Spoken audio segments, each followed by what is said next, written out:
one more on Friday, so make sure you join us for that. Of course, we have the latest, and we're going to continue to cover the Diddy saga. He's trying to get out of prison as we speak, and he was visited by his daughters earlier in the week. Kind of weird when you're accused of abusing and trafficking minors, and then you are also related to and raising minors. I would imagine that's weird. Justin Bieber's mental state in question, according to several sources from Us Weekly. Again, I want to be as upfront as possible. Us Weekly is not exactly the New York Times or the Washington Post, but this is what the talk is out there, and we're obviously keeping an eye on Bieber as rumors of that tape that is going around with Diddy and a young star. We're assuming, there's a strong possibility. This is all hearsay. This is all just speculation. The possibility is there. So we're keeping an eye on the whole thing. Speaking of keeping an eye, Lieutenant Dan and Hurricane Milton. If you haven't heard of Lieutenant Dan, he has been captivating the world, gone viral in the wake of Hurricane Milton, which is making landfall as this episode hits the airwaves. So we're praying for everybody down there in Florida. I have some family that are in the track of the storm, so I'm hoping for the best. We'll get a full weather update, and I'll tell you all about Lieutenant Dan, this interesting gentleman who said that God told him to go to Tampa. And he went through Hurricane Helene in his boat. And he was telling everybody the last couple of days, I'm going to stay in my boat here as Milton approaches. I'll give you an update on where he is at. Peter Ducey, trying my patience a little bit. And I'll share with you a clip from him on social media that you're not going to believe. And Deadspin is still in trouble over that defamation case when they said that kid was wearing blackface from a long time ago, because they're idiots. All that and more on this episode. Let's go.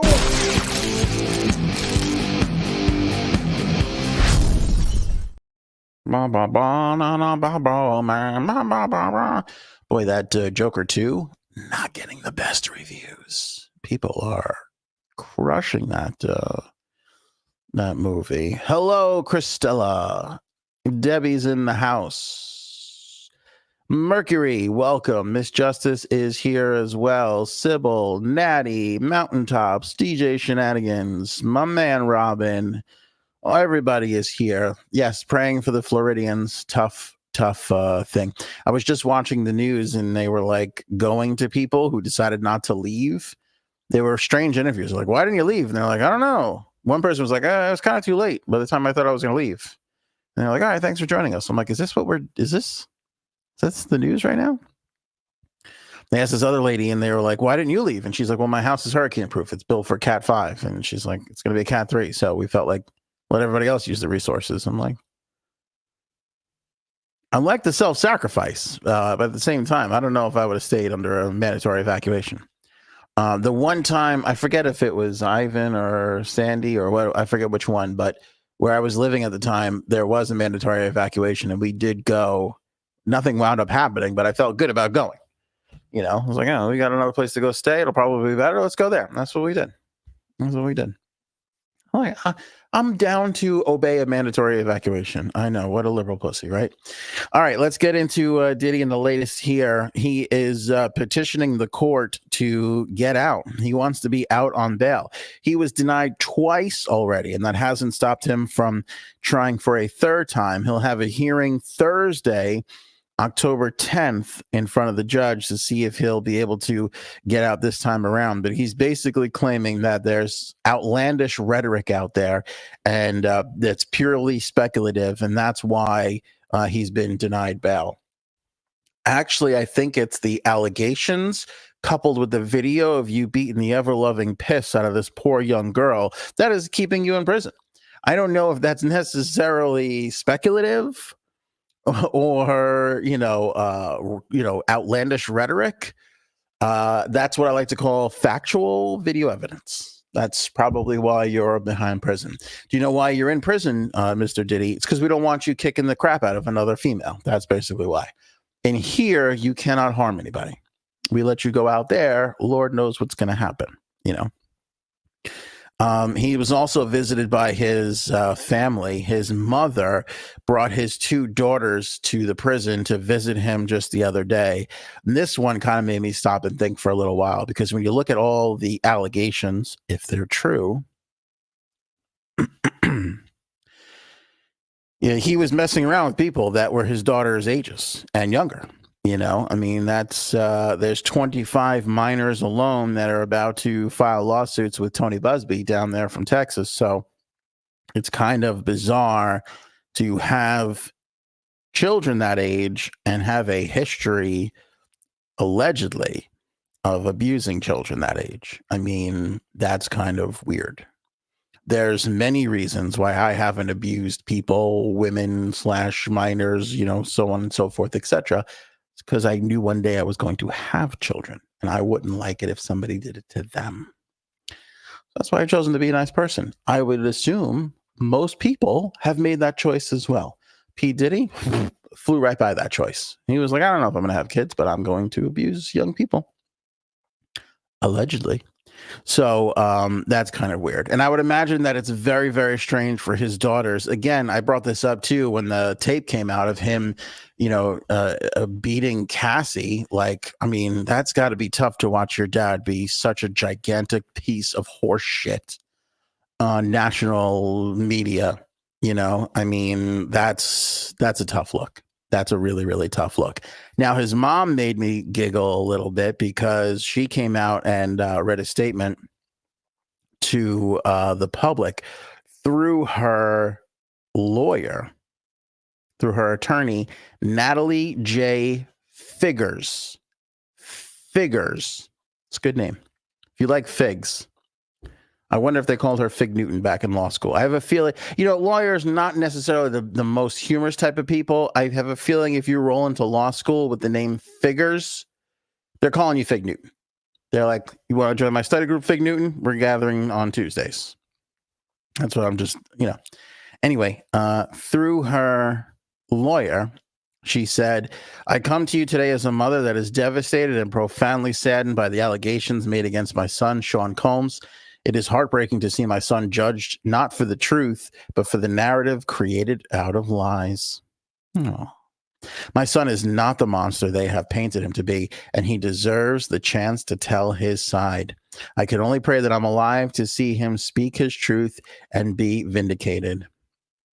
She also admitted that he has made mistakes in the past, saying, and I quote here, my son may have not been entirely truthful about certain things, such as denying he has ever gotten violent with his ex-girlfriend when the hotel surveillance showed otherwise. Yeah, that'd be key.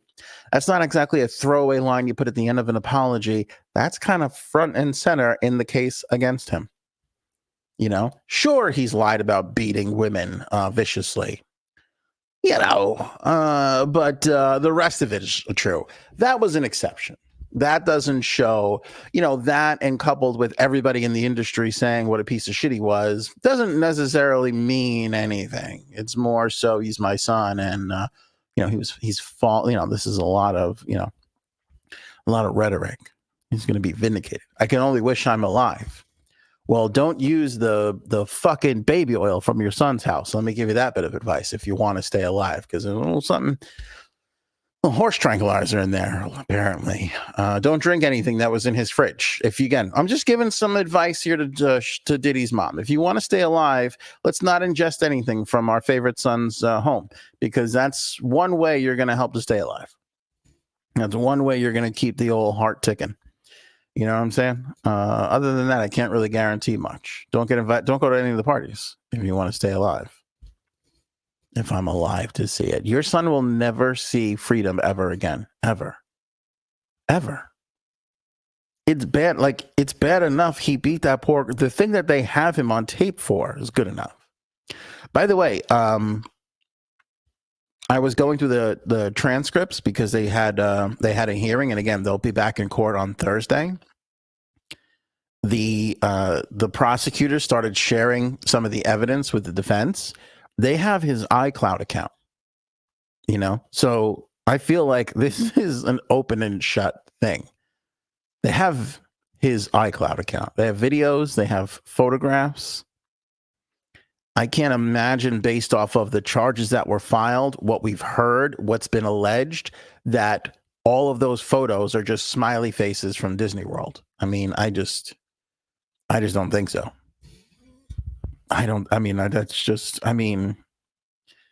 When I read they had his iCloud account, I went, whew, this should be a layup.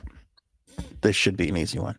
Now, I guess we, lawyers have blown easier ones out there, but I'm feeling pretty confident about this whole Diddy situation. Christella, what's in the baby oil? Drugs that wipe out memory? Yeah. Drugs that convince you everything he's done is good. That's what's in the baby. He's invented new drugs. He's such a sick, sadistic bastard. He's invented new drugs that make you just believe that he's a good person. What's sad is that he's done a lot of philanthropy. Like, I'm sure he's raised tons of money for, a lot of organizations. That's all gone. That's done. And I'm sure his estate will go to his kids, but it would be nice to peel off a couple of bucks and give it to some people who need it. It'd be nice if we could put some monetary, besides what the victims are going to get for all that they've gone through, for the love of God. So, mountaintops, wind's very bad in Orlando. Tampa is getting bold. Are you in Orlando? Let me know. Flying Y. The tornado has hit landfall. The tornado has hit landfall 30 minutes ago. Looks like it's going to get wild soon. Lots of tornado warnings all throughout the course of the day today. I know there was a lot in South Florida. My aunt. Mountaintop says, no, my aunt is. My parents are in Florida, and they're under a tornado watch right now. They're fine. Everything is good. They're cuddled up in their homes, watching Not Their Son's podcast. Unsupported pieces of shit.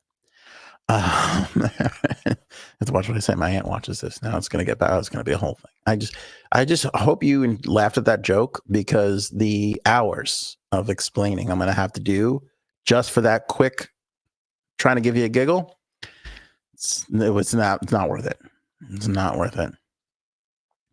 Anyway, we'll keep our eye on the Milton the whole time, and we'll do a big piece around the Lieutenant Dan when we get up to that. But first, I want to get over to the Diddy, the Bieber mental state. You know what? Actually, as we jump into that, let's not forget, I know it's a hurricane month, but it's also Stillbirth Awareness Month. We're raising funds for the Star Legacy Foundation.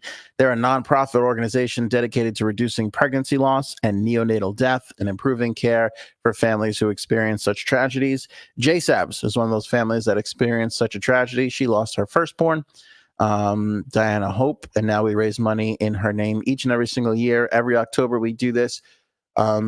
We ask if you can give $5, $10, whatever you have. I feel like Kamala Harris now. Hey, we just need $3. We just need $3. Every fucking, I don't know who put me on the goddamn list, but every fucking day I get 10 emails from Tim Waltz and Kamala Harris asking me for $3. Oh, and I got a text message the other day telling me that JD Vance was about to teach a class, and if I wanted to sign up. I'm like, what couch fucking? What class is JD Vance teaching? How to feng shui your living room furniture so that you can bang your couch without getting caught? I don't know what this is. I don't want any part of it. Wake me up on November 7th or 8th or whatever the day after the election is, because I can't wait for this bullshit to be over. Fucking JD Vance class. I want how to wear a beard and look like a weirdo. Anyway, back to Star Legacy. They are a wonderful organization, community of families, health professionals, researchers, policymakers, and individuals dedicated to helping every pregnancy have a happy ending. I say this all the time, and I mean it. 21,000 stillbirths and additional neonatal deaths in the United States occur every year, and they are preventable. Help by funding the research. Donate now. Link in the description below for this episode. We appreciate whatever you can do for the Star Legacy Foundation. Thank you, everybody, for your attention to that matter. Justin Bieber. Again, I love honesty, full transparency. 99% of what we talk about on this show is backed up with sources that either I have or other people that I trust have. There are those little delicate times where we'll do something where it'll be TMZ or it'll be Us Weekly or People Magazine, maybe something not as trustworthy, but I'll tell you that. I'll tell you that. And then there's some other times where we'll be a little speculative. And I'll also tell you that because it is fun to just have conversation on a podcast, and that's okay. We're not like CNN and all the other fucking people, where they pretend like there's something that they're not. Like, it's okay that we talk about things that are not fully, backed up by sources, as long as we tell you that, hey, this is the conversational, speculative talk part of the show, But everything else that we give to you has been backed up, has been reported by several outlets, so on and so forth. So, but this is, again, one that is coming from Us Weekly. So take for that what you will. But a source told Us Weekly that Justin Bieber's mental state is not great, that he is, quote, in a hard place mentally in the wake of the Diddy allegations. They said Justin is in a hard place mentally right now. He has such a history with Diddy, and the allegations against him have been hard to process. A separate insider alleged to the outlet that Bieber is, quote, completely disgusted by Combs and the scandal, and that he has been advised to stay as far away as possible from all things related to it. Lots of outlets have reached out to Bieber and have not heard back. He was seen last Friday coming out of Chateau Marmont in Los Angeles by himself, looking a little glum. I saw the photographs. It's kind of hard to tell from a photograph. It's a split second. He could have been smiling. I don't know. But he definitely looked glum in the second that they captured that moment. A third source said to Us Weekly, it's in the past, and that's where he wants to leave it. That one sounds more accurate, because I don't know if he's, the way the second source was talking, it made it sound like he was devastated by what's happening to his friend. I have a hard time with that. Again, if you watch the Zane Lowe interview with Bieber on Apple Music, the guy is crying over the fact that Billie Eilish, this was 4 years ago and Billie Eilish was starting to hit, that Billie Eilish was hitting, she's so young and he couldn't protect her. The guy's just crying over that stuff. Like, clearly there's something there. You'll never be able to convince me otherwise. Never. Even if Bieber comes out and says nothing ever happened between him and I, unless he was smiling through that whole thing, or, I would have to look at his face, because even then I don't even know if I would believe what he had to say. I think something happened to him, and I think he's had a tough life and a tough existence. And I think it's been tough on him for quite a while. Christella says, I hope he's seeking help through all this. Me too. I don't know. I hope he is too. I hope he gets the help he needs. But it's a tough thing. It's hard to talk with a victim. Everybody who has suffered from something like this, they all want to handle it differently. There are some that are out for revenge. They want to expose the people. They want to name the people. There's no fear there. They want to go the whole distance. There's other people that are ashamed and embarrassed, and they maybe want some revenge, and they'll take a settlement on the side, as we've seen, as Tony Busby said, is happening right now in some of these cases. And that's understandable too, Miss Justice adding to this, again, we talked about this a lot during Epstein. Who's a victim and who helped keep it going? What if he was both? What if he was a victim? What if he also witnessed stuff? Who knows? Maybe he just witnessed stuff and never really stepped up. I don't know. But the fact that he's having a bit of a hard time right now is very, very telling. There was another source that said he's doing just fine, and he's focusing on his kid, and because he just had a kid recently, and that he's trying to keep things upbeat and positive. So there's that side of it too.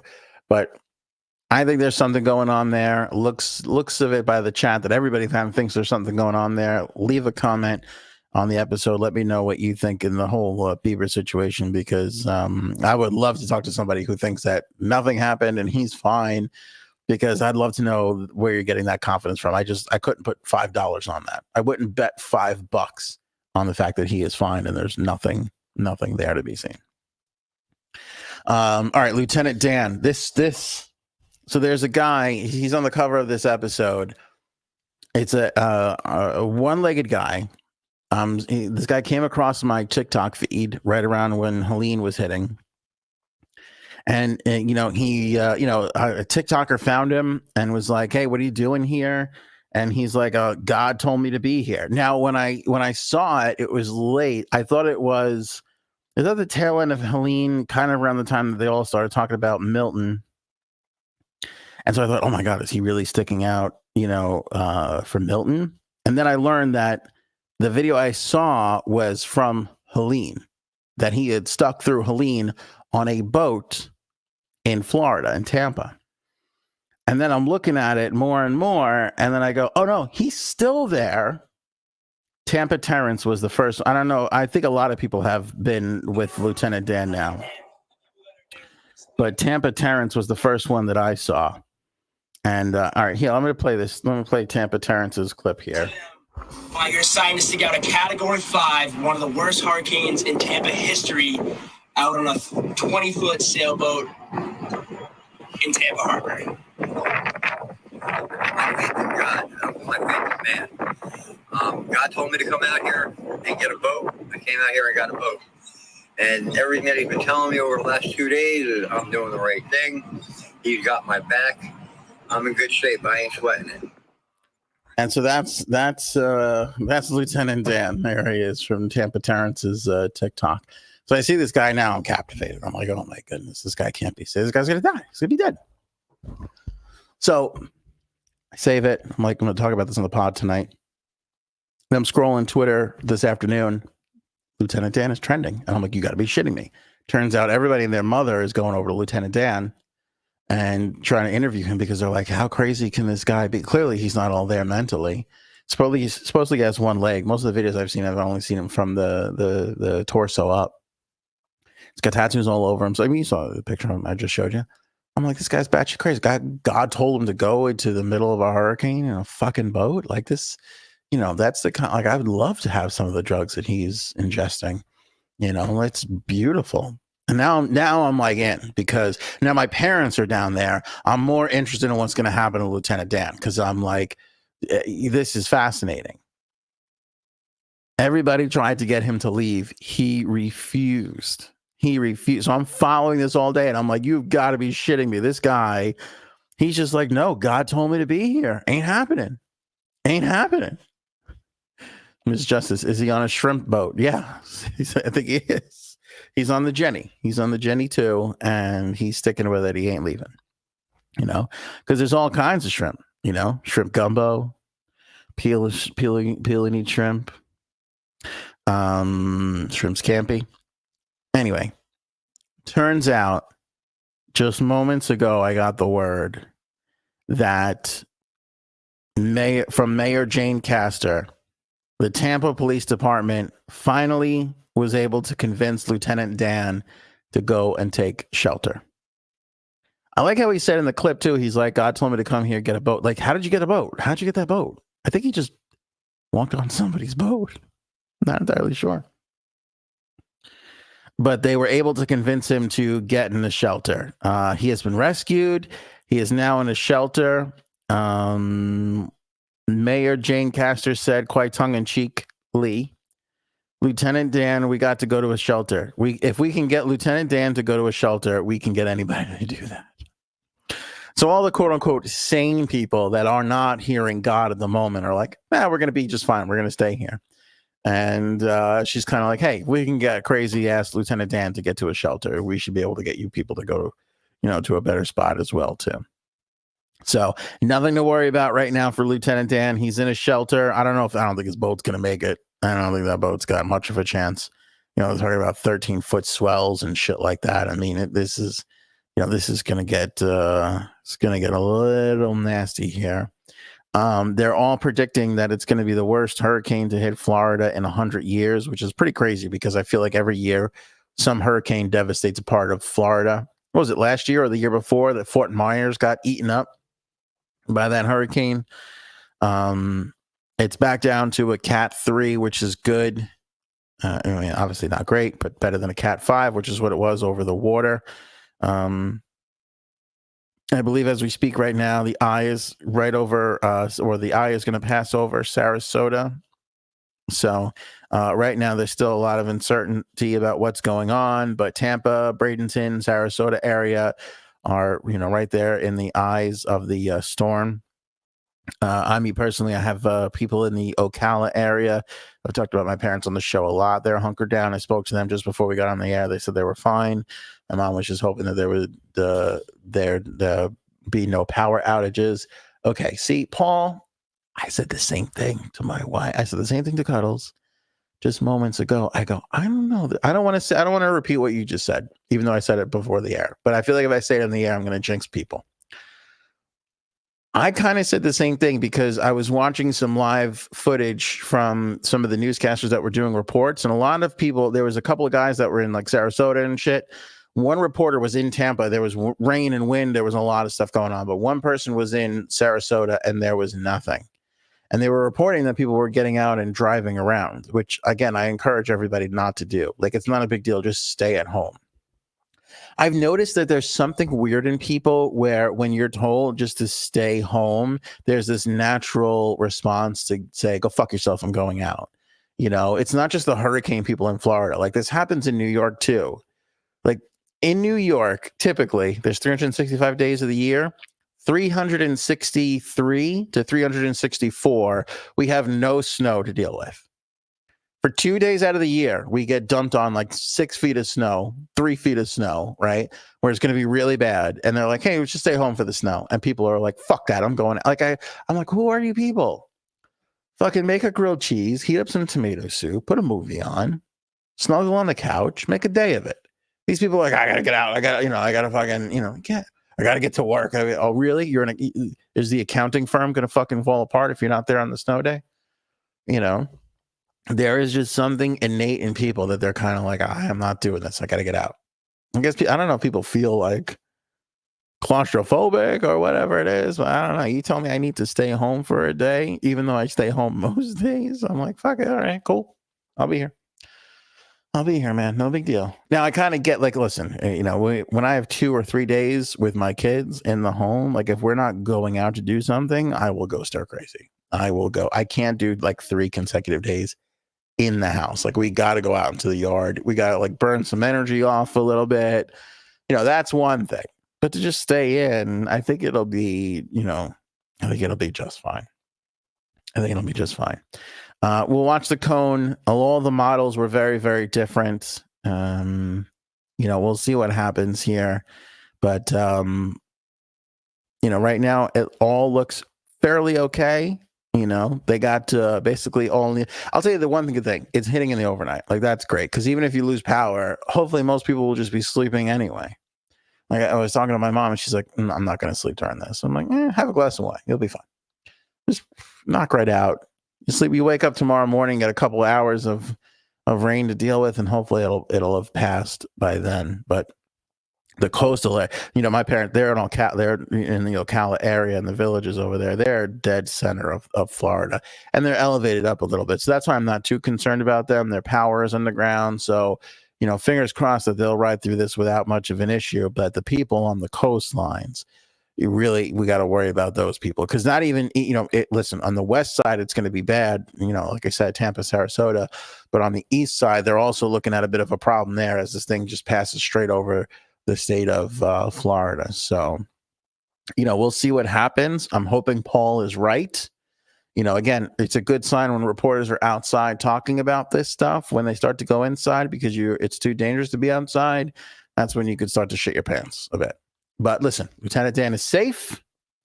We could all sleep tonight knowing that he'll be okay in the shelter.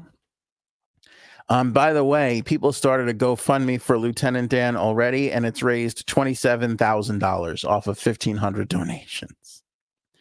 It's a good picture of him too. It's a nice photo of Dan there, just kind of like hanging out on a boat. Like, hey, fuck it, I'm Dan. What do you want from me? Staying on my boat. God told me to be on the boat. To do what God says. Hey, it must have worked, because it netted you 27 grand already with $100,000 goal. So maybe that was it. Maybe God was like, this will be an interesting fundraiser. This will be a good way to get Dan back on his feet. I don't know if Dan's broke or what. I mean, he's got a boat. I think he's doing okay. And again, it's Florida. Everybody has a boat. Tattoos. Don't really own a shirt, and they're just out there going, fucking heads. I don't know. Something about when you get down there and it's always 90 degrees. You're just like, oh, fuck, I don't know. Let's blow off everything and have some margaritas on the boat, maybe. You know, it's like for New Yorkers, that first day of spring where it's really nice. You're like, should we go outside and drink alcohol? Feels like we should be outside drinking alcohol right now, you know? And just right around that, that's why Cinco de Mayo is where it is, you know, because at that point, by that time, you're like, we got to go outside and have some margaritas. This is ridiculous. That's why they have Cinco de Mayo on Cinco de Mayo. Forget all the stuff with the weather changed in the Northeast. That's basically what started the whole thing. All right, Peter Doocy. Let me say a couple of things. And I don't apologize often, but I feel as if I need to apologize a little bit to you all for the last episode. I don't know why, because usually I really have an easy time keeping my cool. But we've had a really high level of stupidity to deal with as of late. I mean, a high level.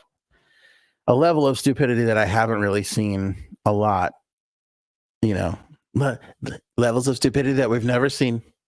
These stupid levels are like we've never seen before, and it's just only going to get more stupid. And this is going to tie into the Ducey story, but the amount of people just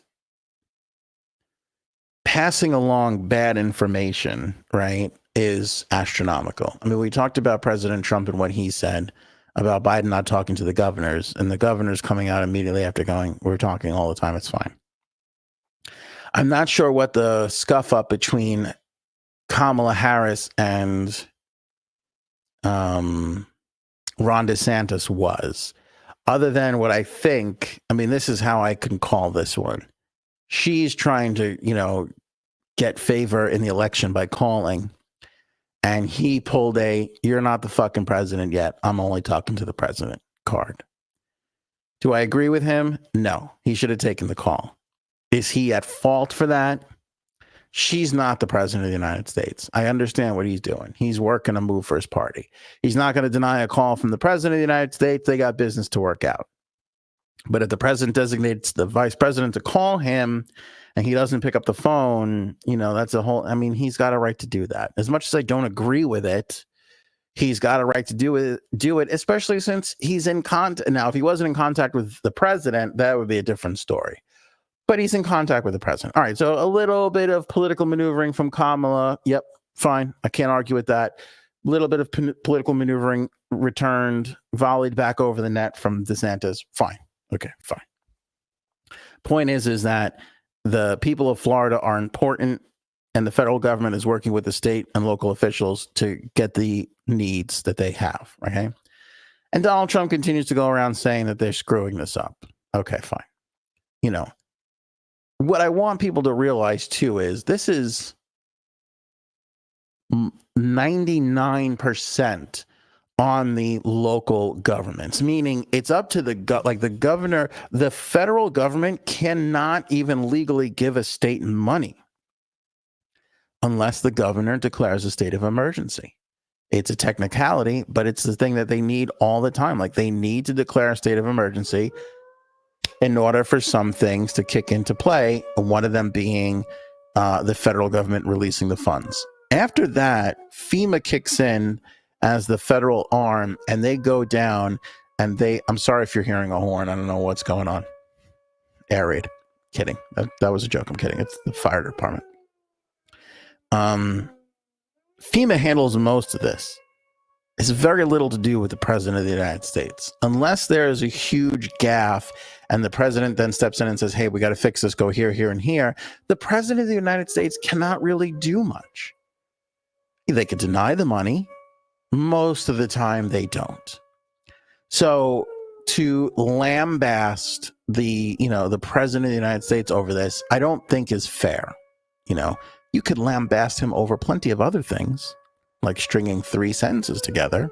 I got no problem with it. But all the president does is say, yep, okay, there you go. And it's the governor of the state. It's the lieutenant governor of the state that is to direct where the funds go. This is state versus federal law. Checks and balances, how the Constitution works. This is it. So making this whole thing a political, thing is kind of crazy. But more than Trump, the amount of people on social media that are just sharing these stories of insanity about money being taken away from FEMA and giving to illegal immigrants, about caps on the amount of money that people can get just for a storm, all this stuff, it's false. And people are jumping on it and spreading it like they just found out Christmas is going to come twice a year. They're like excited to promote this negativity and false information to people just because they're unhappy with their government. Somebody someday will have to explain this to me. And the amount of people that were like, no, here's the proof. And then they show me some dick on a fucking couch or in their kitchen table talking into their phone about how, this is what's happening. We got to stop doing that. Again, there's a reason why I tell you. What I tell you has sources. It's been reported by people who have reliable sources. If it's not 100% reliable source, I'll tell you. And if we're just talking and speculating, I'll tell you that too. All these other people are fucking assholes, okay? And they sit there at their kitchen table and they're like this and that and that because they're just angry with their lives and angry with their government. And it's not true. And what pisses me off is there's real people that need help that this could be getting in the way. Why I got so angry at Donald Trump the other day was he's like, yeah, there's no, they're taking the aid away from you. You might have some schmuck who listens to him and only him and doesn't listen to anybody else and doesn't know, hey, this is the website to go to. This is the phone number to call. There's help out there for you. You can get there. Now, are there tragic situations? Yes. Are there roads that have been damaged? Yes. Are there people that have been stuck from Helene? Yes. There's bad things happening. But there's good people on the ground, both Democrats and Republicans. There's first responders on the ground, and they're trying their hardest. And when you sit there and you retweet bullshit from people, you're taking away what those first responders are trying to do. And we have so lost our way in this country at this point that we don't give a shit about anything. Like, I fear if 9/11 would have happened today, people would be like, oh, these fucking cops and the fucking fire department is, they're killing, I mean, it's crazy. They're good people. They're trying to help. Other states are bringing in people. They're trying to help. National Guards are mobilized. They're trying to help. Shut the fuck up if you don't have anything positive to say. Oh, they're giving the money to the... No, they're not. They cannot legally do that. Enter Peter Doocy. Now, Peter Doocy is what I like to call a journalist. And I hold journalists in high regard. Again, I say this all the time. If it wasn't for journalists and real journalism work, we would have never found out about Jeffrey Epstein. It would have never happened. It was a real journalist down in Miami who wrote those articles, who made that all happen. I believe in journalism. Okay. Even though I don't believe in cable news, even though I don't love Fox News, even though I don't love MSNBC, even though all these people are just tarnished, bad, for their own side, hypocrites, there's still some good reporters out there. There's still some good reporters that these entities fund, that they pay, who do good work still. But what Peter Doocy does here, and I want to show you, this is what happens. I'm going to give you the evolution of this. This is what happens. So Peter Doocy gets into an exchange. This is from the Fox News Twitter. Well, this clip I'm going to play for you. Peter Doocy gets into an exchange because he's following up. Listen, should Peter Doocy question the press secretary? 1,000,000% yes. That is his job. His job is to pressure the government to answer questions. That's the whole point, right? That's the whole fucking point. Question the shit out of them. If they were slow on response, reporters are going to find out. If they're doing the wrong things, reporters are going to find out. We want them to question the government. But I want you to see how he questions the government. And then I want you to see the evidence that he puts forward to support his argument and his line of questioning. Peter Ducey here, outside the West Wing of the White House, where this week, one of my questions about foreign aid versus hurricane relief was called misinformation. President Biden is fond of saying, show me your budget and I will tell you what you value. If he's got money for people in Lebanon right now, without Congress having to come back, what does it say about his values? There's not enough money right now for His people values, in North Carolina who his- need it. That's not misinformation. Wait, no, that is your whole premise of the question is misinformation, sir. What you do? Yes, Which it's misinformation. I've got the information right here. The vice president is posting on social media about $157 million in additional assistance to the people of Lebanon. President Biden is posting about how the Small Business Administration's disaster loan program is going to run out of funding if Congress does not come back. To a lot of people watching these briefings, a taxpayer dollar is a taxpayer dollar is a taxpayer dollar. That is not misinformation. That is a fact. Okay, there you go. Fox News and foxnews.com. We thank them for the clip. Now, if it were true that we're giving more money to Lebanon, which it is, and that we're running short on federal funds for people that were affected by a hurricane, that would be horrific. Peter Ducey would be a hero. This story that I'd be telling you right now would be me explaining how wonderful Peter Ducey is and how great he is for bringing such an issue to the forefront for the public, right? And somebody can watch that clip and go, fuck, see, I knew it. Fucking knew it. We don't have enough federal money for the hurricanes. But we're giving money to Lebanon. I knew it. On the surface, if this were 100% true, this would be the scoop of a lifetime. This would be the scoop of October.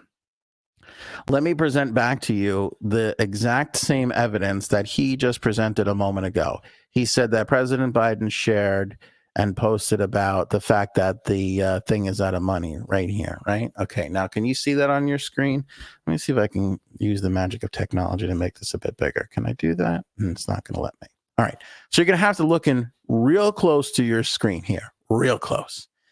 In the highlighted part, it says, most urgently, the Small Business Administration Disaster Loan Program will run out of funding in a matter of weeks and well before the Congress is planning to reconvene. Two important things there. Congress can fund this if they so choose, if they come back. And are we running out of money? Yes, but let's focus on details because context is important. The Small Business Administration. The Small Business Administration. The Small Business Administration.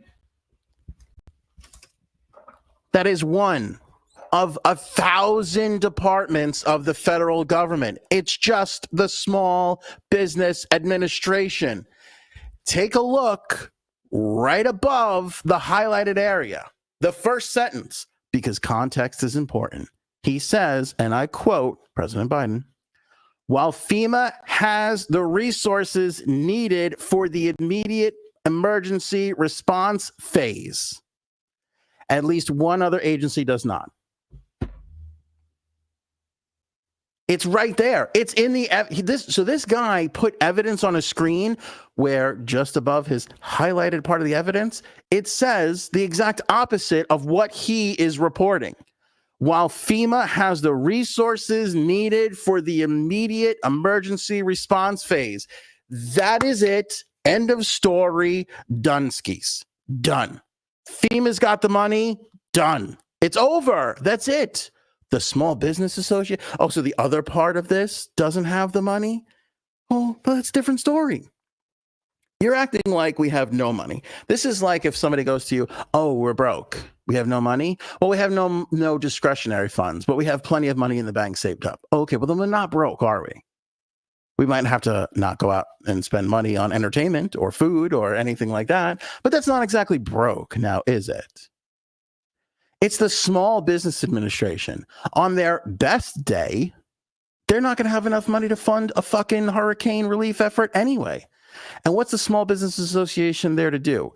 Help people fix their driveways? Help people rebuild their homes once they're destroyed? No, it's there for the small business portion. It's there to save small businesses. Is that important? It is. It is. But to explain to people that you were right because Kamala tweeted that they've given more money to Lebanon and the Small Business Association might run out of money, that we are giving money to foreign people and we don't have enough. That's fucking just, it's false. You're framing the argument to fit what your narrative you're trying to tell. That's not reporting. That's false. You're a fucking liar. And then to make a video going, here's the highlighted part, when the thing that crushes your argument is fucking a half a quarter of an inch above it. It's right there. It's right there. And he's like, oh, see, it's right there. It's right there. It's right there. What the fuck? Can somebody help me out? Can somebody in the fucking live chat help me? Help me. Explain it to me. Explain this to me. Because if I was a producer, I would be like, maybe we shouldn't show the, if we're gonna lie and frame this to, maybe we shouldn't show the whole letter. Why don't we do the thing where the graphic swooshes around the screen and the type just shows up right there, and we just cut it really short. And Biden, we're running out of money. Let's do it that way. Don't put the whole. If I was there, I'd be like, some podcaster with no life is gonna read outside of the highlighted area and realize that this is total bullshit. It's total fucking bullshit. It's the Small Business Association. This is like telling me the Mechanic Association of America is running out of their fucking emergency funds. Well, shit. Could worry me a little bit, but I'm going to sleep just fine tonight knowing that the whole fucking FEMA portion, which is really there to help us, is just fine. Is just fine. And another bit of news. I don't know if you're aware of this, but Congress holds the purse strings. I never knew that when I decided to be a podcaster, it would turn me into a fucking 4th grade social studies teacher, because I have to explain government to people on a fucking 3 times a week basis. Congress decides what gets funded, not the president of the United States. The president of the United States can't really do much. He has executive orders. He can veto a bill from Congress. And his words can influence people, or her words. That's it. That's it.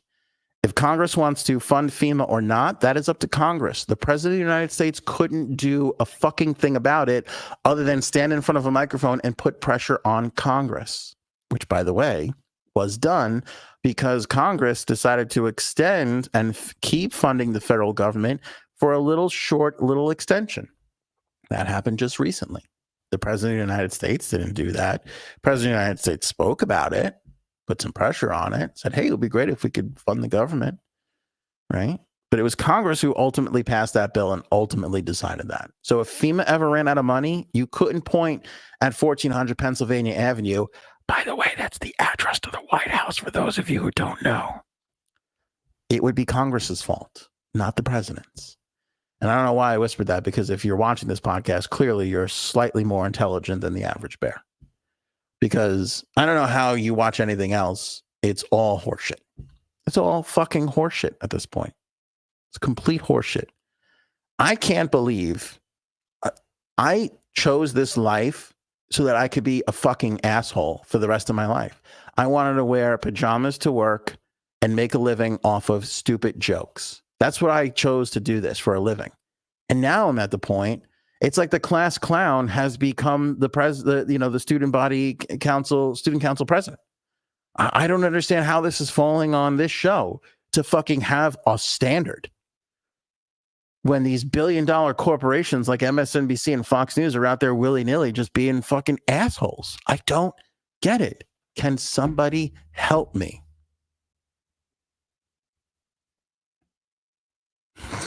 Miss Justice says nobody can help me.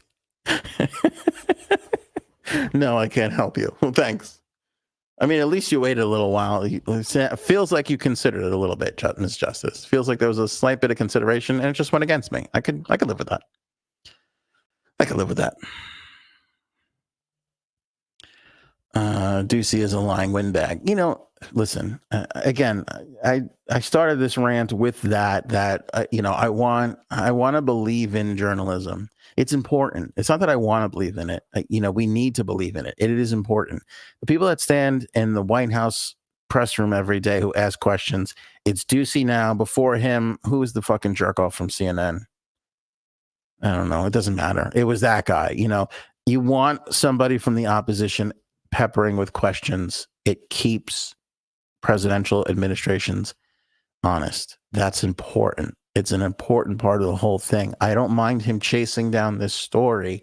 What I mind is, thank you, DJ Shenanigans, the propaganda. The propaganda is what I mind. I don't even mind swinging things to your side of the story. You know, I don't mind if you look at something and Fox is going to report it from a right perspective and CNN's going to report it from a left perspective.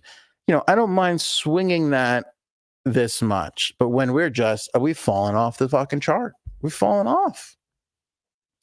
When the answer is right there in black and white above your highlighting, you got to be like, all right, I didn't have this one. Am I right about the small business thing running out of money? Sure. But outside, you know, that's the question. Hey, is it true that the Small Business Association is going to run out of money? Because that's the responsible journalistic question. I understand FEMA has flush with funds, but the small business needs to be funded. You know, what's your word on that? And by the way, and it's right here in the highlighted part that it's going to run out of money before Congress is planning on reconvening. That again, once again, it's not like the president has to go back to session.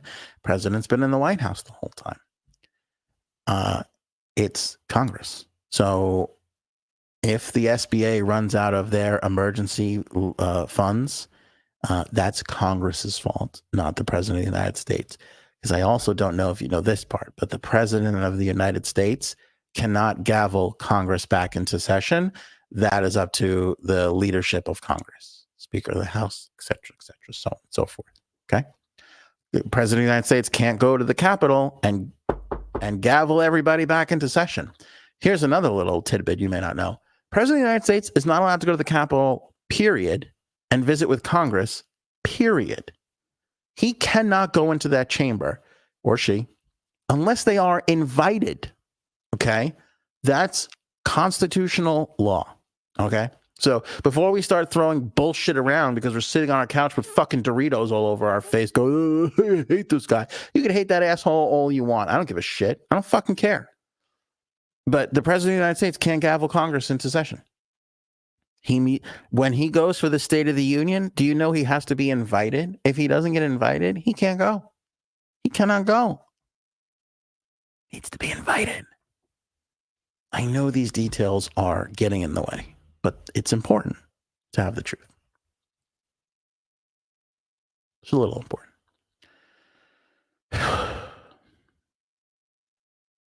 Fucking exhausted. Fucking exhausted with people. I was on, somebody had me on Twitter before. I never like to argue with people on Twitter. This guy has me on Twitter before. And he tells me, he goes, where's my Twitter? He goes like this to me. He goes, hold on. By the way, congratulations to the Mets. Moving on to the next round. Fuck you, Philadelphia. Bullshit. I don't care if you were the second capital of the United States. Your team sucks. Go fuck yourselves. Let's go Mets. Somebody on Twitter tells me the entire Democrat Party is misinformation and propaganda. It's collapsing because of it. This far leftist figured it out.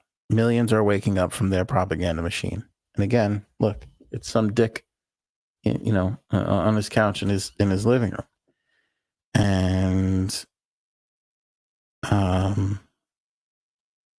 so I see it. Did I say anything?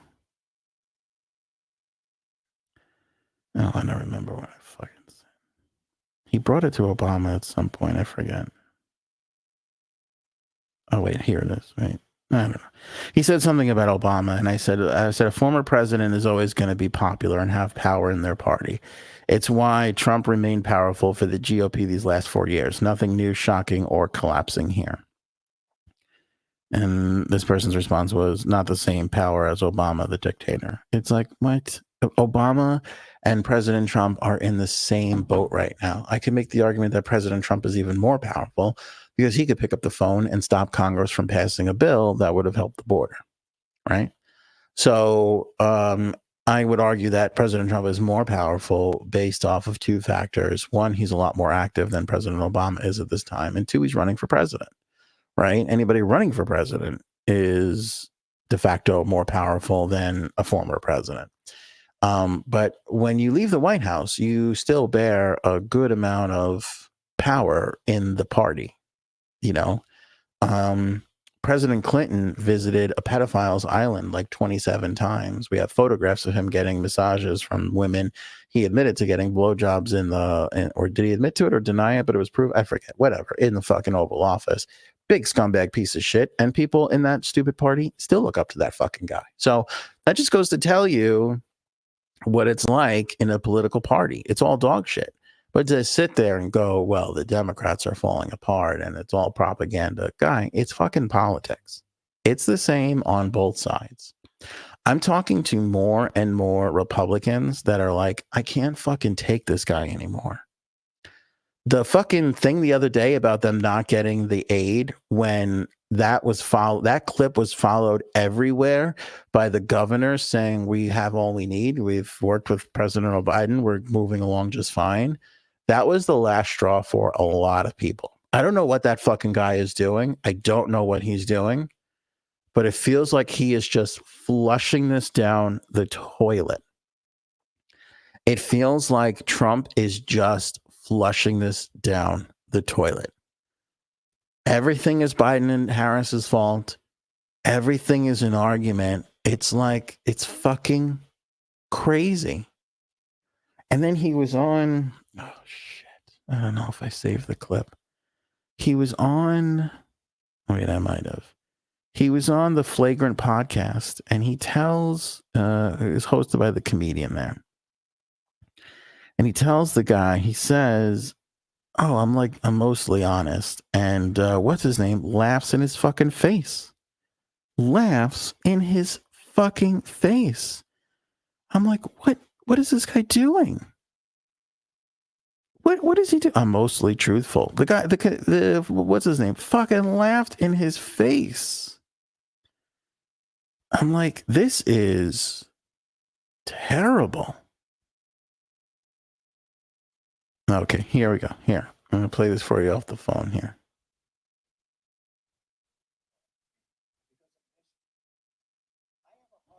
Doing it to them because I'm basically a truthful person, but frankly, I do a thing called a weave. And there are those that are. I'm basically an honest person. Because I'm basically. I'm basically a truthful person. And Andrew Schultz fucking laughs in his face and goes, what does that mean? What the fuck are you talking? You're a politician. Stop talking to people like you're basically a truthful person. I don't know what this guy is doing. I don't know what this guy is doing. Again, I talked to a Republican friend of mine today. He goes, first of all, I've been ignoring people asking me questions on who I'm voting for. I'm ignoring that. And I was like, good. Let's go back to not telling everybody who we plan on voting for. I would love it if we got back to that as a country. Again, when I was a little kid, I was like 6. I was just learning about voting. I was like, Mom, Dad, who are you voting for? My dad was like, mind your own fucking business about who I'm voting for. He was just, I'm like, Jesus, all right. I mean, I am your son. I thought I could ask you shit. Jesus Christ. You ask me whatever you want. Mind your fucking business about who I'm voting. All right. Dad, I'm not old enough to stay home by myself. You got to take me voting. Great. Then you're going to stand in this booth and you're going to turn the fuck around. Because I don't want you to see who I'm voting for. That's how shit was in the late 80s. I don't know if anybody remembers it, but that's how shit was. You just didn't tell people. People didn't share that openly. Anyway, I'm talking to my buddy, and he goes, I've been avoiding telling people to begin with. He goes, but at this point, he goes, I can't fucking. He goes, I can't do it. He goes, I just can't do it. He's like, I said, you gonna vote for Kamala? He goes, honestly, probably. He goes, but I don't know. He goes, I might just say fuck it and stay home.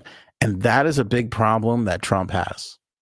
The fuck it and stay home could get him into a lot of trouble. Because people out there, right? You get called by a pollster, you ask, or you fill out something online, who are you voting for? I'm a Republican, Trump. And then the day comes and you go, oh, I can't fucking vote for this asshole. And then you stay home, and then, he just drops out. So, yeah, I don't know what he's fucking doing, but he's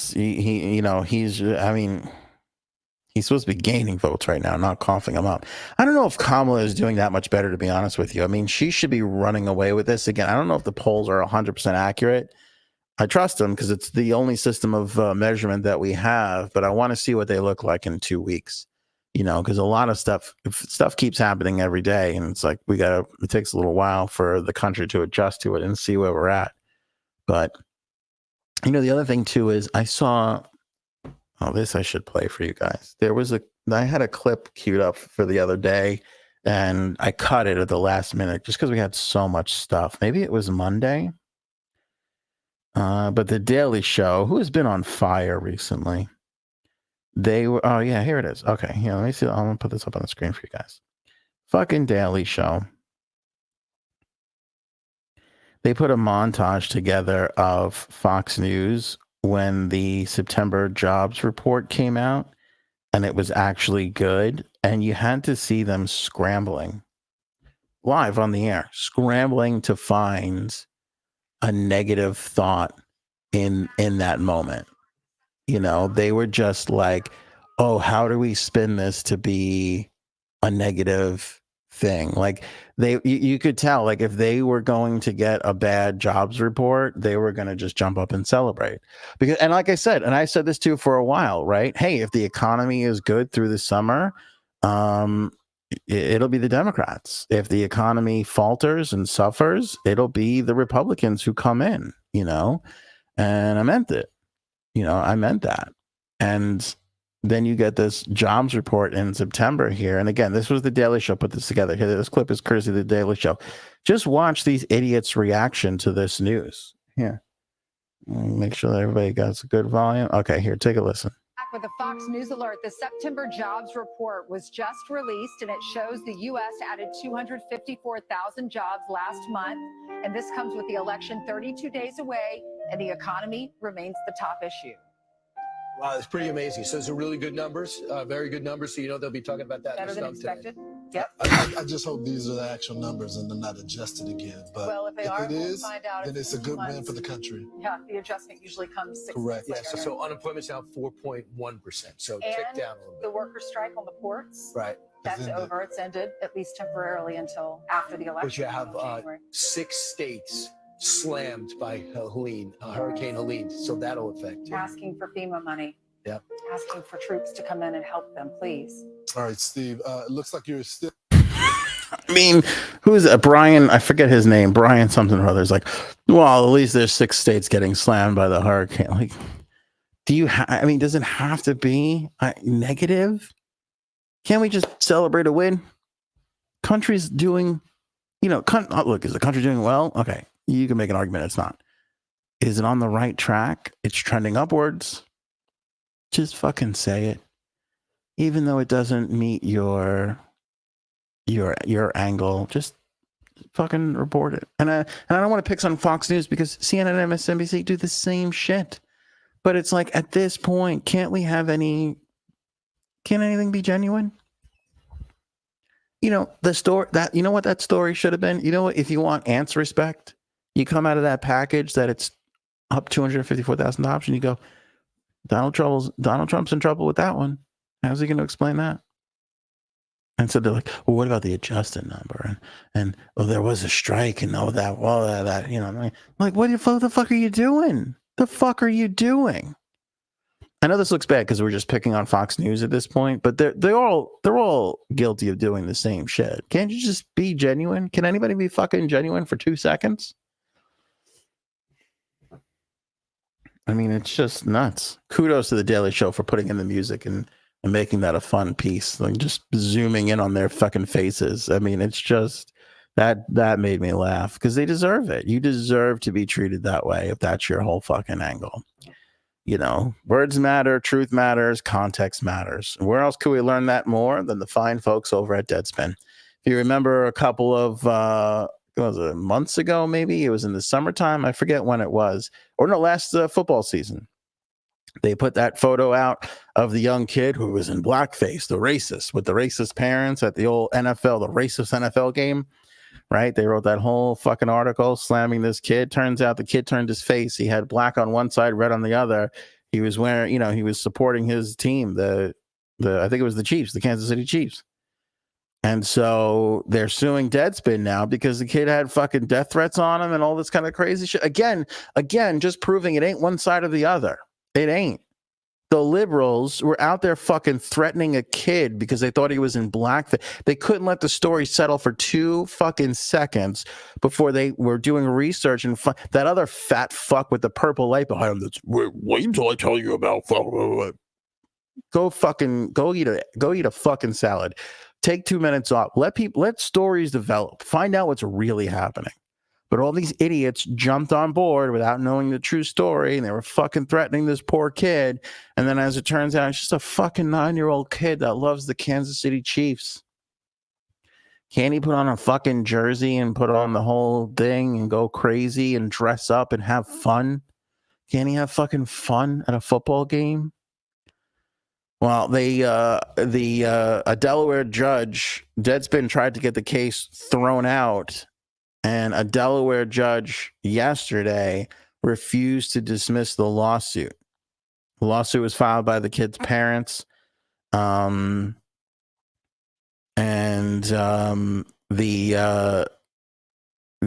judge said, you know, they were like, oh, it's our First Amendment right to write a story. The judge,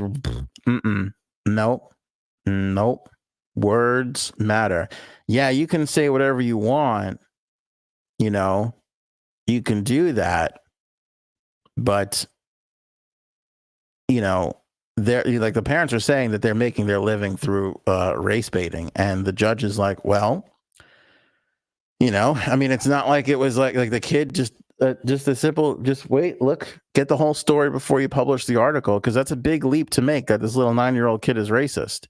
You know, so the judge is saying, no, they have, you got a defamation problem on your hands here. They have a right to defend themselves. You did a really bad thing. And then just because you published a retraction doesn't take away from the fact that this family is suing for damages, that they had to endure issues that they wouldn't have had to if you didn't write your stupid fucking article. The judge said, having reviewed the complaint, the court concludes that Deadspin statements accusing HA of wearing blackface, that's the kid, and native headdress to hate black people and the Native American at the same time, and that he was taught this hatred by his parents, are provable false assertions of fact and are therefore actionable. Lug refused to dismiss the lawsuit based on Deadspin's argument that it should have been filed in California, where the Armentas live. That's the name of the family, instead of Delaware, where Deadspin's former parent company, Geo Media, is incorporated. 1 month after they filed the lawsuit, Geo Media sold the Deadspin website to Lineup Publishing, and their entire staff was laid off. Yeah, is anybody writing for Deadspin anymore? I think Deadspin is finally dead, right? Are they totally dead? I don't know what they're doing with unless they're just using AI to write articles through them now. Oh, I did almost forget the Musk C. That's why we have the best moderators in the game. That's why they have the best moderators in the game. How come that didn't make the rundown? Somebody will be fired. Somebody will be fired. I have a feeling that Peter Ducey may be on this episode. We forgot to talk about the Starlink. I'm a little torn on this topic, okay, of Musk and Starlink. And the reason why is Musk's making a big deal out. By the way, he's another one who's just lost his fucking mind. He's just lost his mind. I used to defend that guy, and I can't anymore. I just can't. I mean, I just can't do it. You know. Besides the fact that he blocked our fucking podcast account, which is stupid and ridiculous, he's ruined Twitter. I mean, it's across the board down in usage. People are sick of his bullshit. People are sick of the algorithm that he has set up. You know, again, it's like I said, I like to know what the news is going on in the world. I like my hockey. I got my Mets stuff on there. I got some funny people that I follow, all this and that. I want to see their stuff. I don't want to see some fucking bullshit that you keep feeding me. And he's feeding a lot of people a lot of bullshit. But he's going on because he's got Starlink, and Starlink is these, you know, he's put 1 million satellites, okay, not 1 million, thousands of satellites in the sky, and this thing flies around. And if you have the little equipment in your house, you get internet from the satellites. And one satellite shoots it down to you, and then when it passes in orbit, another one is going to be coming by in whatever direction that shoots it down to you. So it's been really good in getting internet to places where, A, there's no power. You know, maybe they're running on just generators at a home. You know, that's not going to get you internet if if there's no power in the whole entire neighborhood. A lot of places in, you know, poor countries, underdeveloped countries, he's been sending these things over there because they don't have the infrastructure in place for internet. So it's been a helpful tool. And he did this again during Hurricane Elene. So he goes, okay, I'm going to give everybody the Starlink. You know, I'm gonna make sure that there's 30 days free of Starlink service for the victims of the hurricane. And then he's like, I'm gonna send a whole bunch of Starlink to the area there. But he failed to mention that it's $400 for the system's hardware. Starlink, which is a division of Musk's rocket building and space exploration firm SpaceX, announced on its official X page last week that its service is now free for 30 days for survivors of Helene who live in areas where phone and fiber cables were cut off, denying them internet access. The post went viral, generating tens of millions of views. Musk wrote on X that all Starlink terminals would automatically, without the need for payment in the area affected by Hurricane Helene, be working. But an experiment run by the publication The Register showed that anyone who tried to sign up for the service from the disaster area still needed to pay $400 for the dish, as well as shipping, handling, and taxes. Why I am a little torn on it, it's because I don't know if this was just a glitch in having them, pay, or if they are in a position where they're like, well, we'll give you the service for free, but you got to pay for the hardware, because that would kind of be a little horrible too.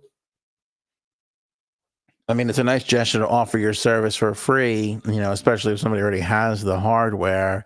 But outside of that, I can see the criticism of this just being a big marketing move. Well, our service is free. Well, I got to pay $400 for it, but fuck, I don't want to be without internet for like 10 days. So somebody might wind up buying it. I don't want to criticize, because if this is a glitch that they, didn't mean to have happen and then it happened, then that's not fair. But from what I can tell, they haven't responded to any of this and haven't been like, oh, we made a mistake. Here's your free, here's a bunch of free, things that we're going to send over to everybody. Like, I'm still giving them more time to do that. Whereas I feel like some people are not. Just a day ago, SpaceX posted and Starlink retweeted, in addition to the thousands of Starlink kits we are delivering in response to Hurricane Helene, the Starlink team and T-Mobile activated our direct-to-cell satellites to provide emergency alerts for all phones and carriers of the affected area. But nowhere in there... Oh, it says here, if a phone connects to the Starlink satellite, it will have 1 to 2 bars of signal and show T-Mobile, SpaceX in the network name. Users may have to manually retry text messages. So, there looks like there's some good work being done there from the Starlink and SpaceX people. But still having people pay $400 for this, that's a little Well, it's a little misleading. Let's just say that it's a little. I'm trying to be fair to him, even though I don't fucking like him at all. It's a little misleading, you know.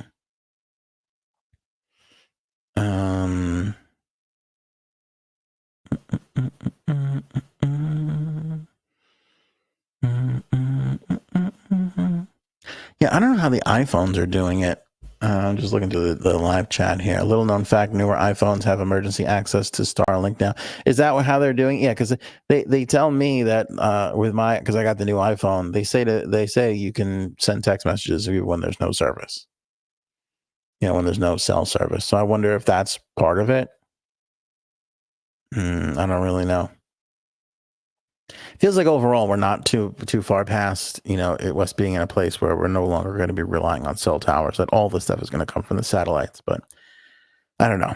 And Elon, I know, has sent a bunch of these things over there. Again, I'm not entirely sure. I've heard the service too is spotty, because if one satellite doesn't come fast enough for the other one, then you get a blip in service. So is it great for underdeveloped countries without the infrastructure? It's fantastic. It's phenomenal for them. It's great. It's a great thing to have. Here in the US, where we have infrastructure and everything else, I don't know how great a service like that really is. But if you're going to charge people who are, you know, ravaged in a storm, look, if this were anybody else, I would be like, that's a shitty thing to do. But the fact that this guy's got the richest person on the planet, he could probably pick up the tab on, 10,000 of these things if he really wanted to. I guess that's my point. Not that I want to count anybody else's money, but let's be honest. He's never going to even have the ability to spend that money. If he spent every day for the rest of his life trying to get rid of his money by spending it, he wouldn't be able to do it. So how hard is it? And again, that's still a great marketing move. Here's the fucking thing for free. I got the tab. Here's 30 days for free. You know what? You might get half those people or a quarter of those people to continue to pay for your service. Not a bad move. Not a bad move at all. And you look like a great guy. You look like a fucking great person. Again, if I was in the room, these are the things I would be saying. I don't understand how. Is it this hard to have common sense? Is it? Because I'm grasping at straws here, people. You got to help me. I don't understand what's happening. It seems like an easy move. Do we need $400 from people that are being ravaged by a hurricane right now? Or can we pick up the tab on that richest person on the planet and really come through with like a really nice, look? We'll look fucking great. We'll have people that have our service now that might want to stick with us forever. Like, it's kind of a win-win situation, Paul says, pisses people off when I say this, but Elon hasn't done anything except hire smart people. That's not true. I'm going to disagree with you. He also likes to fire them. He also likes to fire them for no reason before he realizes what they do and how much he needs them. That's also something that we could say Elon does, for sure. He definitely does that. I was all on board for him buying Twitter. I thought he would be great for free speech. And then his child decided to go trans, and Elon lost his fucking mind. Ever since that moment, he has just gone off the deep end. He's gone off the deep end. What a compliment from Sybil. Aunt, you're aging like a fine wine. Thank you. Is that because I have disgusting gray hairs here? Like Paul, I'm turning into Paulie Walnuts. I'm aging like limoncello, like fucking Paulie Walnuts. That's really what's happening. But I appreciate the kind words. Even though I know what I said is true and what you said isn't, I'm going to go with what you said for a little while. Try and make me feel better. Hurricane Milton right now downgraded to a category 2. How great is that? Wind speeds around 110 miles per hour, wind gusts at 150. That's still pretty intense. We're still looking at life-threatening storm surges, so we're not out of the woods right now, but definitely moving down from 5 to 3 at landfall, and now a 2 is a good sign. I am looking at footage of Sarasota, Florida, where quite a bit of flooding is already taking place. So it seems like we're starting to get into the thick of it here at 10:16 p.m. in the east of the time of our broadcast, where Hurricane Milton seems to be really getting into the grind of it. I'm looking at another reporter in Orlando, Florida, who is broadcasting from outside. No rain, but looks like a decent amount of wind behind them, but still safe enough to be outside. So there's a little update on Hurricane Milton. As far as I know, too, I'm checking the Tampa City mayor's accounts just to make sure that Lieutenant Dan is still okay, because it's a national treasure. That's a national treasure. We can't have anything bad happening to Lieutenant Dan. Although, did somebody just say in the chat that he's like scamming people or something? Or a lot of people are scamming people? I don't know. I saw he did put out a TikTok that was like his account got lost because he was trying to raise money through Cash App, and I guess they suspended his account, so he had to start another one. And there's other people that are impersonating him to try and get money. There's all that going to be out there. I also don't know Lieutenant Dan from Adam, so if this guy could be the richest motherfucker that's just out there trying to grab money from people, I don't know. Would I donate to Lieutenant Dan? No, I wouldn't. After he was verified for a couple days, if he needed some help, it looks like he does. Yeah, I might throw him a couple shekels. Tell you who I would donate to. That's the Star Legacy Foundation. Link in the description below. It's Stillbirth Awareness Month.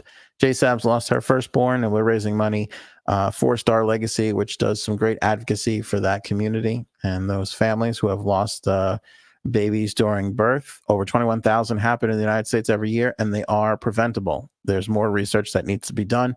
But a lot of the time, some of the doctors don't even know how to treat people that could be in danger. That's exactly what happened to J-Sabs. That's why she has become an advocate for Star Legacy, and we're right behind her. So for Stillbirth Awareness Month of October, all month long, we're going to be taking 30-second breaks to ask you guys to donate with the link in the description below. And if you could do that right now, that would be much appreciated. If you're like, hey, I only got $10 and I'm going to donate to the Helene people and the Milton people, I understand. I appreciate it. You're throwing that money around to a good cause. I'm happy. Your old pal Ann's happy. But if you got that extra 5 or 10 and you could throw it this way, that would be much, much appreciated. The National Hurricane Center is still warning that this is a life-threatening storm, and the storm surge in particular is going to be a big problem. They were talking about 10 to 13, almost 15 feet of storm surge. I mean, if that really happens and you have a first floor house close to the water, that water is up to your roof. That's not a good situation you want to be in. So hopefully all the people got to where they needed to get to. And I hope that we get through this with as little casualties as possible. Where's Cuddles? Mind your business where Cuddles is. She's just fine. Maybe one of these days I'll put a mic down in the basement, if you could ignore the chains rattling, and I'll let you hear from her. But only for a quick second. I like this. I will chat challenge $10. What does that mean? You're gonna throw a 10 spot down if somebody else does? That's very nice of you, Mountaintops. Mountaintops. There's an OAR song that mentions somebody being up on a mountain in the mountaintops, and every time I see your name, that OAR song sticks in my head. I can't think of the name of it, but it's a good one. If I think of it, I'll think of the name next episode. Remind me, I'll let you know. It's a fucking great song. I love OAR. I've been coming across some good. Oh, all right. Last thing before we go. This Timothy Chalamet. This might be the next guy, man. He might be the next guy. I just saw the trailer for the new Bob Dylan film that he's got coming out, where he plays Bob Dylan. It looked fucking great. That I can't play. I would love to play that and watch it along with you, but then the fucking songs and everything, and it all gets fucked up.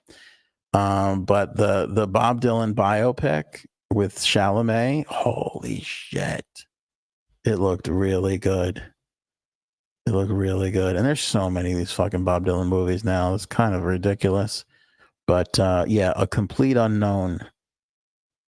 James Mangold is directing. It looks awesome. Little known fact, Timothy Chalamet in the Dylan character grows up to ignore young Jacob Dylan and forces him to become a musician too. So it's very accurate. The story is very, very accurate. But I looked at it, there's Johnny Cash in it, which is great. Like, you want to see all that stuff that the Village in the 60s and the 50s and everything when he's first getting here and he's first writing music, you know. It's the same struggle that pop artists go through today. You have a big hit and then everybody wants you to sing that big hit all the time. And he's like, I want to do different shit. You know, I want to do different shit. And, you know, you can understand that from a young artist. Dylan is such a fucking weirdo. I love him. I've told this story before too, but I had the pleasure of befriending G.E. Smith. Maybe we'll get G.E. on to talk about the Dylan movie. And he toured with Dylan for like 5 years or something like that. And he'd tell me like Dylan would just be on the bus. He's like, we'd be on a break. Dylan would just be on the bus riding around the country. Like the guy just wanted to do whatever he wanted to do at the moment he was doing it. It makes for a shitty father, I bet. But damn, isn't that fun? Isn't that fun to do? Wouldn't you want to just for 4 or 5 days do whatever the fuck you want without having anybody make you feel bad about it? Loved ones, public, all that kind of shit, you know? Dude, Paul, you are speaking my language now, my friend. 70s and 80s, Dylan gets slammed, especially 80s Dylan, but there's some great shit in there, man. There is some fucking great shit in there. I even like the polka shit and the weirdo stuff he's doing now. You know, he put a Christmas song out like 8 or 9 years ago. It was fucking like a polka Christmas song. I fucking still put it on in the holidays. It's pretty good. It ain't bad. It ain't bad. Dylan's just always been great. And remember the Sopranos movie Watch Along? I do remember that. Yeah, that was fun. That video got pinged though for copyright. I don't know if that's a live video anymore. I don't know if that's out there. I would love to do something else like that too, where we go and watch the movie. You know, the problem is they don't premiere movies on streaming anymore, you know, like they were doing back then. You know, I watched that movie again too recently. Not really holding up. They need to cut like 30 minutes out of that movie to make it really, really good because it went on for too long. It wasn't that great. I've come back on it. For sure. Yes, G.E. Smith was the band leader for SNL for years. He also toured with Hall & Oates. Dylan, like I said, he has played with everybody.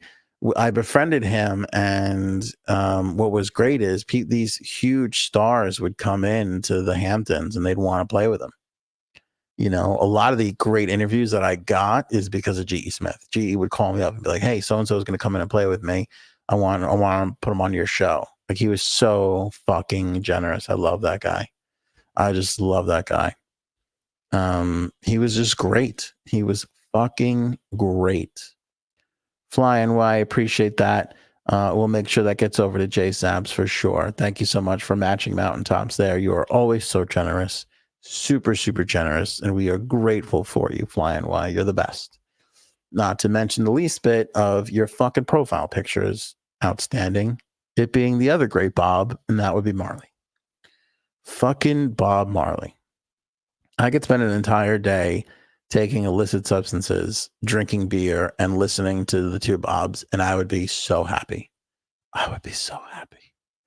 It would be the greatest day ever. It would be the greatest day ever. Let's see here. You guys have some good comments. Yeah, the Joker movie.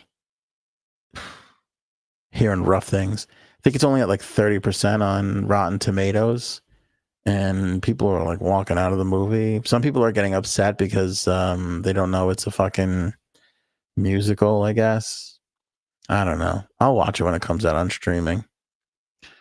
The Traveling Wilburys, the best. Tom Petty, Roy Orbison. What's his name from ELO? The best. Yeah, if you need help in your life, if you're going through a rough time, just put on a fucking Wilburys record. You're going to be fine in 45 to 55 minutes. You're going to be A-okay. You're going to get to that last track and you're going to go, shit, I don't know what I was so depressed about. I'm going to put that back on from side one. Jeff Lynn, thank you. I used to have a brain, Robin. I used to have a memory. I don't know what happened to it. I used to be able to call these things up like crazy. Now I got to say stupid shit like the guy from ELO. Thankfully I have you guys. Christella got it too. Yeah, George, little guitar player known as George Harris also there as well. Lay Lady Lay classic. Just like Tom Thumb's Blues, classic. Don't Fall Apart on Me Tonight. The video is cool. I don't know if I've seen that. I gotta look that up.